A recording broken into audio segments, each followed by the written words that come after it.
గురువుగారు, ధనుసు రాశి వారికి ఈ వారం ఏ విధంగా ఉండబోతోంది? ధనుస్సు రాశి వారికి 5 గ్రహాలు చక్కగా యోగిస్తున్నాయమ్మ. చతుర్థంలో శుక్రుడు, తృతీయంలో రవి, శనులు, దశమంలో చంద్రకేతువులు. ఉద్యోగంలో విశేషమైన శుభాలుంటాయి. ఉద్యోగ ప్రయత్నాలు సఫలీకృతమవుతాయి. క్రమంగా అభివృద్ధిని సాధిస్తారు. ఉన్నత స్థితి గోచరిస్తుంది. అధికారులతో సత్సంబంధాలు బలపడతాయి. ఆత్మవిశ్వాసంతో పనిచేసి సరైన గౌరవాన్ని పొందుతారు. నిరంతర సాధనతో అనుభవాన్ని పెంపొందించుకుంటూ చక్కగా పనిచేస్తే ఉద్యోగంలో ఆర్థికపరమైన స్థితి కూడా మెరుగుపడుతుంది. చతుర్థ శుక్రయోగం లక్ష్మీ అనుగ్రహాన్ని ప్రసాదిస్తుంది. ఆర్థికంగా పొదుపు ఉంటుంది. భవిష్యత్ అవసరాలను దృష్టిలో పెట్టుకొని కృషి చేయండి. స్థిరాస్తులు వృద్ధి చెందుతాయి. పెట్టుబడులు కలిసి వస్తాయి. కుటుంబపరమైన అభివృద్ధి విశేషంగా ఉంటుంది. కుటుంబ సభ్యులతో కలిసి తీసుకునే నిర్ణయాలు మేలు చేస్తాయి. ఆనందాన్ని పంచుకుంటారు. గృహ నిర్మాణాది కార్యక్రమాలు అనుకూలిస్తాయి. గృహంలో మేలు చేకూరుతుంది. ఆపద నుంచి బయటపడతారు.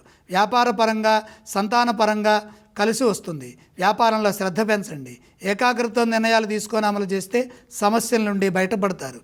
ఆనందప్రదమైన అంశాలు వారాంతంలో చోటు చేసుకుంటాయి. ఈ రాశి వారు ఏ స్తోత్రాన్ని పఠించాలంటారు?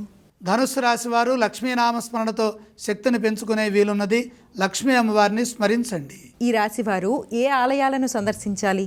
లక్ష్మీ దర్శనం మేలు చేస్తుంది. ధనస్సు రాశి వారు ఏవేవి దానం చేస్తే మంచిదంటారు? దానాలు అవసరం లేదు.